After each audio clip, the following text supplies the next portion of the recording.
देखो, इसके बाद हम बात करते हैं कि विकास के दावे और बढ़ती बेरोज़गारी के बारे में। तो आप जानते हो कि देश में सबसे बड़ा जो मुद्दा है तो क्या है, एक तरफ विकास, एक तरफ है बेरोज़गारी। किस प्रकार से विकास हो कि बेरोज़गारी कम हो, तो इसी चीज़ को हम देखेंगे। तो हमारे सिविल सेवा में जितने भी आपके योजनाएँ हैं, तो सब योजनाओं का यही निष्कर्ष होता है कि हम देश को विकास दो। हम लोगों ने पिछले एडिटोरियल में देखा था कि हमारी जो विकास दर है, तो विभिन्न एजेंसियों ने क्या बोला था, 7% से ज़्यादा रहेंगी। लेकिन आप देख रहे हो कि बेरोज़गारी बढ़ रही है, तब हम दोनों के बीच में कैसे क्या करें, समन्वय स्थापित करें।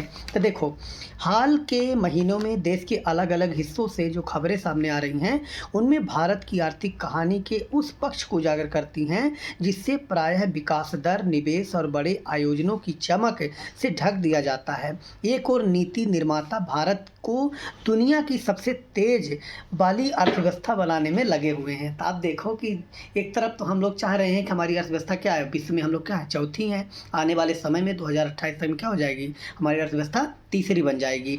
तो यही बोला जा रहा है कि नीति जो निर्माता है वो भारत को दुनिया की सबसे तेज से बढ़ती अर्थव्यवस्था बनाने में लगे हुए हैं। उसके अनुकूल नीतियाँ बनाई जा रही हैं। तुम्हें जानकर आश्चर्य होगा कि हम लोग जब 1991 पहले देखें तो हमारी अर्थव्यवस्था की स्थिति बहुत ही खराब थी। लेकिन जब से हम लोगों ने आर्थिक सुधार किया और आज स्थिति देखो कि विश्व में हम लोग क्या है, चौथी अर्थव्यवस्था है और तीसरी 28 तक बनने के कगार में है। तो यही बोला जा रहा है कि दूसरी ओर पढ़े लिखे युवाओं में बढ़ती बेरोजगारी या स्थिर रोजगार और घटती आय गहरी चिंता का विषय है। तो सही बात है, एक और हमारी अर्थव्यवस्था 7% से अधिक ग्रोथ रेट कर रही है, लेकिन दूसरी तरफ देखोगे तो बेरोजगारी है, अस्थिर रोजगार हैं, लोगों को लग रहा है कि हमारा जीवन यापन कैसे चलेगा। ये बात तो बिल्कुल सही है, हम जितना ग्रोथ रेट होनी चाहिए उसके आधार पर हम रोजगार नहीं दे पा रहे हैं। फिर भी हाल ही में राष्ट्रीय सांख्यिकी कार्यालय की ओर से जारी आवधिक श्रम बल सर्वेक्षण के आंकड़े ये बताते हैं कि शहरी क्षेत्रों में बेरोजगारी की दर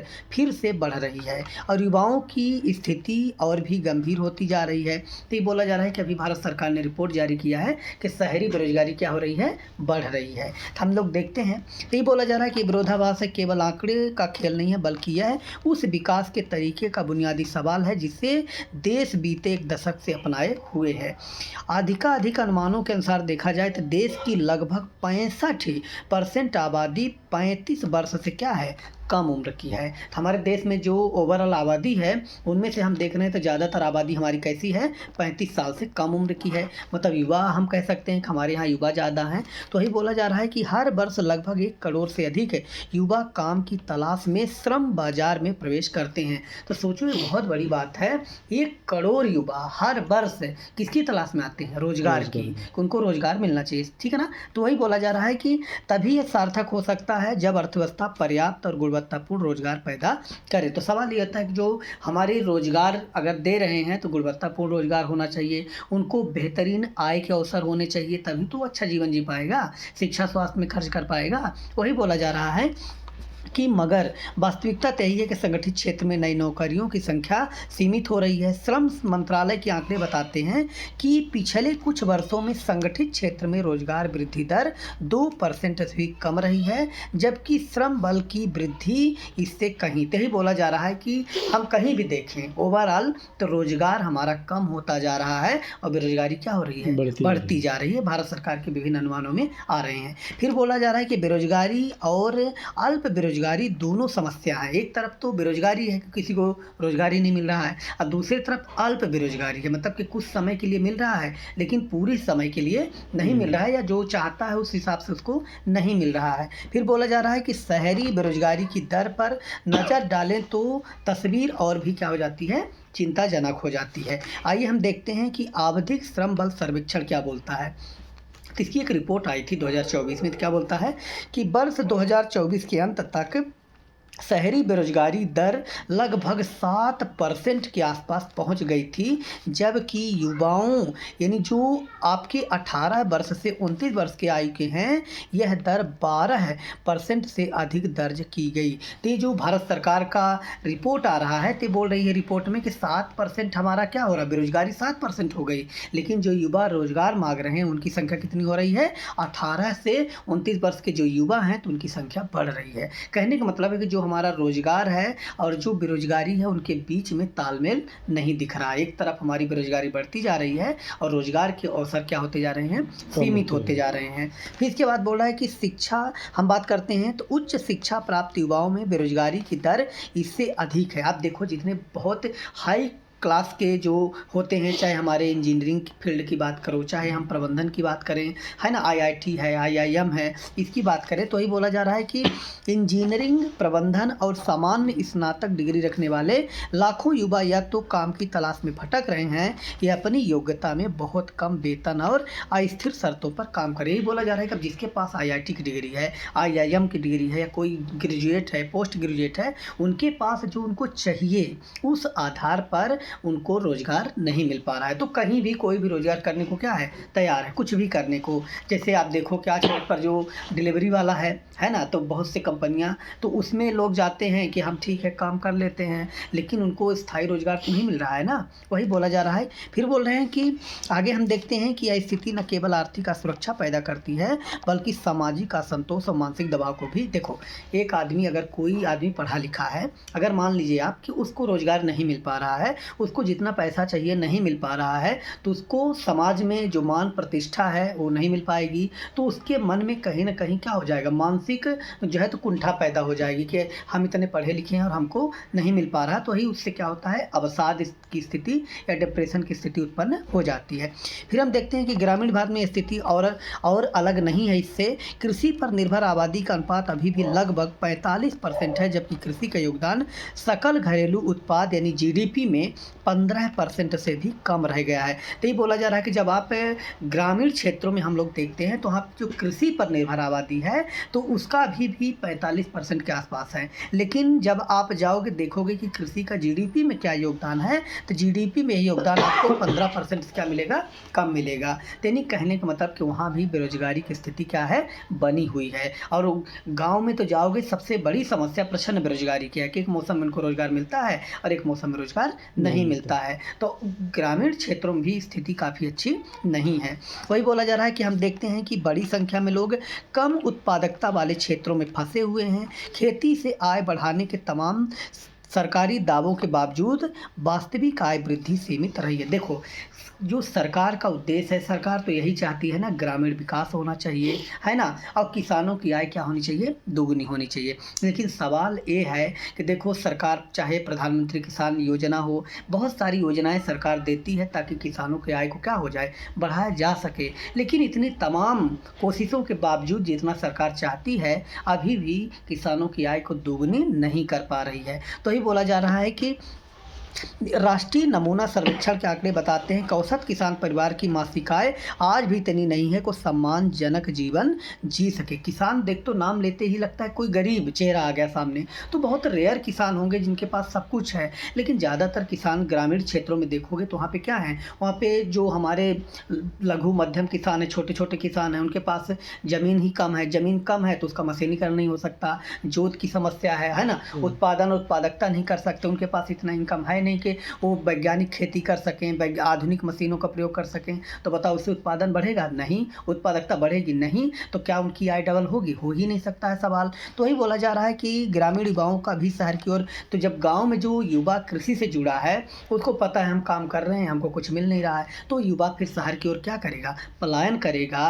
तो इसका मतलब ये है कि लेकिन शहरों में भी स्थायी और सम्मानजनक रोजगार तो चलो गाँव में तो उसको नहीं मिला, उसने क्या सोचा कि चलो हम चले जाते हैं कहाँ, शहर की तरफ। तो दिल्ली चला गया, बम्बई चला गया, कहीं बहुत बड़े बड़े शहरों में गया, लेकिन वहाँ भी क्या उसको जो चाहिए वो मिला, नहीं मिला। तो स्थायी रोजगार नहीं मिला तो शहर में भी उसको सम्मानजनक जीवन नहीं मिल पाया, तो मानसिक स्थिति खराब हो जाती है, इसीलिए उनको मानसिक अवसाद की स्थिति उत्पन्न हो जाती। फिर देखो, पिछले दशक में देखोगे सरकार ने रोजगार संकट से निपटने के लिए कई योजनाएं शुरू की है। जैसे तुम देखोगे कौशल विकास मिशन शुरू किया जा रहा है, आत्मनिर्भर भारत मिशन शुरू किया जा रहा है, और हम जो हमारे युवा हैं उनको प्रशिक्षित करने के लिए प्रधानमंत्री कौशल विकास योजना शुरू कर रहे हैं, ताकि हम उनको प्रशिक्षण दें, ताकि चलो हमारे देश में काम उनको मिल जाए, नहीं तो उनके अंदर स्किल होगी तो कहीं ना कहीं विदेशों में जी का काम कर सकते हैं। विदेशों से पता है को लोग हमको क्या भेजते हैं, रेमिटेंस भेजते हैं, जो हमारे क्या होता है विदेशी मुद्रा भंडार में आता है, तो उससे हमारी अर्थव्यवस्था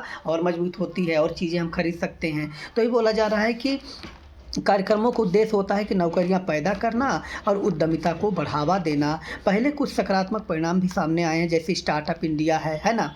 इसके तहत 2 लाख से अधिक नए उद्यम पंजीकृत किए गए हैं। तो जो सरकार ने स्टार्टअप इंडिया प्रोग्राम चलाया, मेक इन इंडिया प्रोग्राम चलाया, तो इसके तहत जब नई-नई कंपनियाँ आएँगी तो बताओ स्थानीय स्तर पर रोज़गार मिलेगा? बिल्कुल मिलेगा। तो रोज़गार जैसे ही सृजन होगा तो बेरोज़गारी की दर क्या हो जाएगी?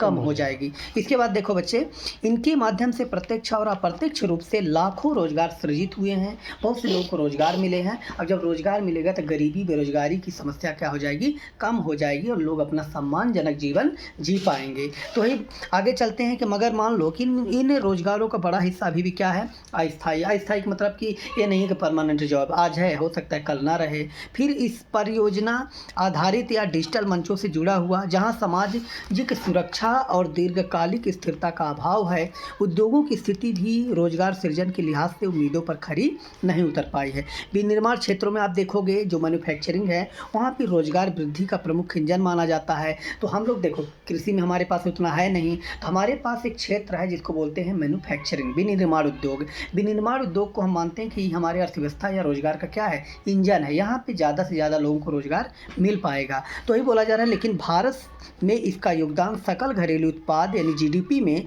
16 से 17% के आसपास पर ही है। तो अगर हम चाहते हैं कि चलो हमारे रोजगार का जो इंजन माना जाता है, जो हब माना जाता है, जो विनिर्माण उद्योग है, तो वहाँ पे भी आप जाओ तो ज़्यादा वहाँ भी उम्मीदें नहीं है, क्योंकि वो भी आप देखो जो हमारा जीडीपी है उससे 16 से 18% के आसपास ही रुका हुआ है।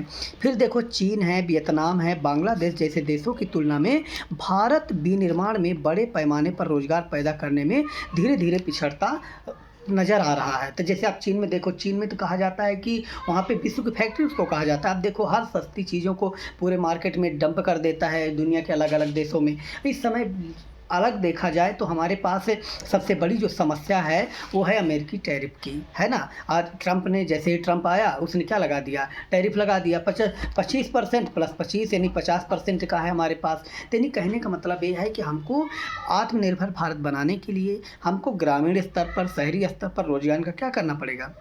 सृजन करना पड़ेगा, ताकि बेरोजगारी की दर कम हो और लोगों को ज़्यादा से ज़्यादा क्या मिले? रोजगार मिले। इसके बाद आप देखिए कि श्रम कानूनों की जटिलता, भूमि अधिग्रहण की समस्याएं, बुनियादी ढांचे की कमी और वैश्विक प्रतिस्पर्धा के दबाव ने लोगों को रोजगार सृजन क्षमता को और क्या कर दिया है? सीमित कर दिया है। तो आप देखो भू राजनीतिक स्थिति देख लो, या विश्व में जितनी चुनौतियाँ हैं, चाहे रूस यूक्रेन युद्ध देख लो, अभी भी ख़त्म नहीं हो रहा है। इसके बाद आप देख लीजिए इजराइल है, हमास है, ये ईरान की समस्या देख लीजिए, वहाँ पर आंदोलन चल रहे हैं। हमारे पड़ोसियों में देखिए तो बांग्लादेश की स्थिति बहुत ही जर्जर है। यहाँ पे भी अस्थिरता का माहौल है, जो कि हमारे जो निवेशक हैं उनके लिए भी प्रश्न चिन्ह खड़ा करता है कि हम पैसा लगाएं कि ना लगाएं।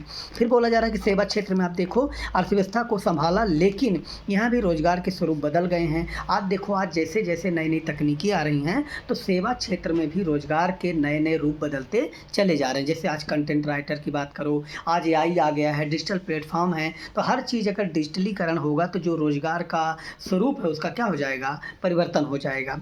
तो फिर इसके बाद देखते हैं सूचना प्रौद्योगिकी और आधुनिक सेवाओं में उच्च कौशल वाले लोगों को अवसर मिल रहे हैं। आज बताओ कि जो हमारा सूचना प्रौद्योगिकी है या सूचना क्रांति हो रही है, तो सूचना क्रांति में, एआई क्रांति में किसको रोजगार मिलेगा? जिसके पास से उच्च शिक्षा होगी उस लेवल की। बाकी जो परंपरागत शिक्षा की डिग्री लिए हुए हैं, बीए में किए हुए हैं, उनको ये नौकरी नहीं मिलने वाली है।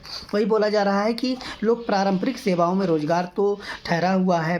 इसके अलावा एक ऐसी अर्थव्यवस्था का विस्तार हो रहा है जहां लोग परिवहन, आपूर्ति और डिजिटल सेवाओं से जुड़े छोटे छोटे काम कर रहे हैं। बेरोजगारी का असर केवल आर्थिक नहीं बल्कि सामाजिक, राजनीतिक भी है। बेरोजगार या असुरक्षित रोजगार में फंसे युवा अपने भविष्य को लेकर निराश रहते हैं। देखो, आप देखो, अगर आपके पास बेरोजगारी है तो सबसे बड़ी समस्या क्या होती है कि आपके पास अच्छा आय नहीं होगा, तो आपका अच्छा जीवन स्तर नहीं होगा। तो जब आपका अच्छा जीवन स्तर नहीं होगा, सामाजिक, आर्थिक, राजनीतिक बहुत सारी चुनौतियों का क्या करना पड़ेगा? सामना करना पड़ेगा। इसके बाद आप देखो कि प्रतियोगी परीक्षाओं में बढ़ती भीड़, बार बार परीक्षाओं का रद्द होना और भर्ती प्रक्रिया में देरी से निराशा और गहरा जाती है। कई राज्यों में बेरोजगारी को लेकर नए विरोध प्रदर्शन हो रहे हैं। यह समस्या अब केवल आंकड़ों तक नहीं बल्कि तो ही बोला जा रहा है कि आप देखो आज एग्ज़ाम समय पर हो नहीं रहे हैं। अगर मान लो हो भी रहा है तो पेपर लीक हो जाता है। इससे क्या होता है कि जो स्टूडेंट तैयारी कर रहा है तो उसने पैसा लगाकर 1 साल तैयारी किया, ठीक है, मान लो उसने एग्ज़ाम दिया,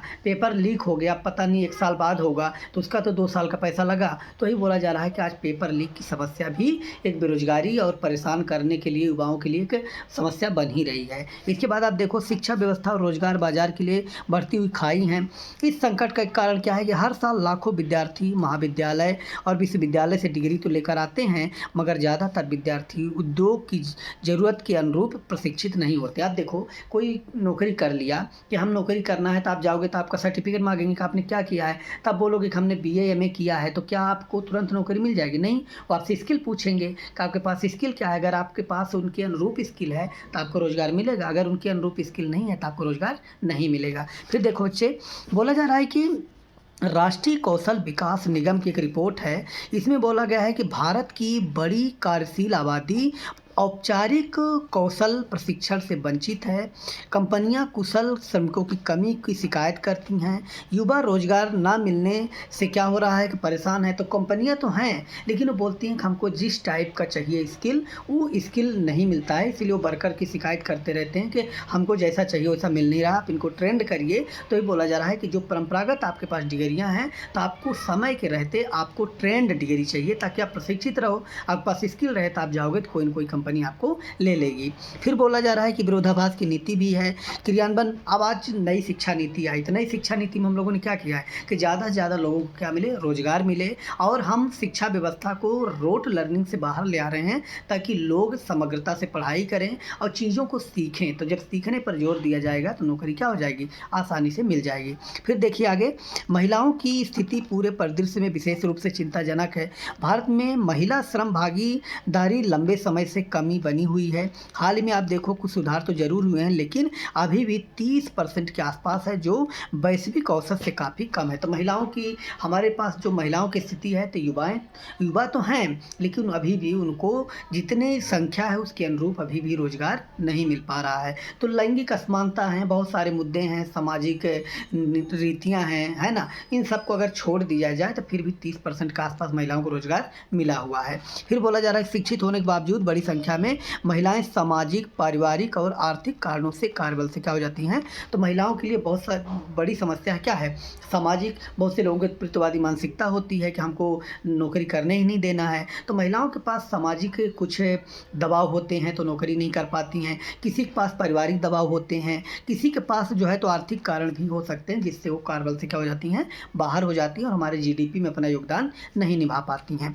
फिर देखिए इनकी भागीदारी बढ़े तो नए रोजगार का दायरा विस्तृत हो बल्कि आर्थिक वृद्धि और समावेशी। सवाल है कि केवल आर्थिक विकास से नहीं होगा, विकास कैसा होना चाहिए, समावेशी होना चाहिए, सबका साथ सबका विकास होना चाहिए। तो इससे चाहे पुरुष हों चाहे महिला हैं उनके बीच की जो खाई है वो भी पटेगी रोजगार के क्षेत्र में, और प्लस सबको एक गरिमामय जीवन जीने का अधिकार मिलेगा जो कि आय से ही सिद्ध होगा। फिर देखिए सरकार की नीतियों में रोजगार को प्राथमिकता देने की बात बार बार कही जाती है लेकिन बजटीय आवंटन और वास्तविक क्रियान्वयन में यह प्राथमिकता साफ नहीं दिखती है। शिक्षा हो, स्वास्थ्य हो, कौशल विकास, सार्वजनिक खर्च अभी भी सकल घरेलू उत्पाद के अनुपात में सीमित है। हम लोग नियम यह है कि आप शिक्षा हो, स्वास्थ्य हो, सामाजिक क्षेत्र में GDP का एक निश्चित प्रतिशत खर्च करना चाहिए, लेकिन अभी भी सरकार के पास इतना इनकम है नहीं कि हम GDP का उतना % खर्च कर पाएँ। फिर भी दिन प्रतिदिन सरकार उसको कोशिश कर रही है कि लोगों को, अब तो बहुत सारा चीज़ें बदल गई हैं, अब उतनी बेरोजगारी भुखमरी अब समस्या नहीं है, लेकिन फिर भी अभी चुनौतियां तो बनी हुई है। उन चुनौतियों को हम दूर करके और बेहतर कर सकते हैं। फिर बोला जा रहा है कि आप देखिए भारत इन क्षेत्रों में अंतर्राष्ट्रीय तुलना में देखें तो कम निवेश करता है। यदि मानव पूंजी में पर्याप्त निवेश नहीं होगा तो रोजगार सृजन तो किसी भी योजना में सफलता संदेह। यही बोला जा रहा है कि अगर अंतर्राष्ट्रीय स्तर पर देखा जाए तो आपको मानव संसाधन बनाना है। मानव संसाधन के लिए आपके पास क्या होना चाहिए, क्वालिटी वाले आपके पास युवा होने चाहिए, लेकिन सवाल है कि आप शिक्षा स्वास्थ्य पर आप खर्च नहीं करोगे तो आपको कैसे मिल पाएगा। तो यही बोला जा रहा है कि आप उसको करिए, बढ़ाइए। इस परिदृश्य में सबसे बड़ा सवाल यही है कि भारत किस तरह से विकास की ओर बढ़े, और यदि विकास का अर्थ केवल सकल घरेलू उत्पाद की वृद्धि और कुछ चुनिंदा क्षेत्रों की प्रगति से सीमित रहेगा तो बेरोजगारी और असमानता की समस्या बनी रहेगी। तो यही बोला जा रहा है कि विकास समावेशी होना चाहिए, हर एक क्षेत्र का विकास होना चाहिए, हर एक समाज का, वर्ग का, सबका विकास होना चाहिए, ताकि हम लोग समावेशी विकास के द्वारा सबका साथ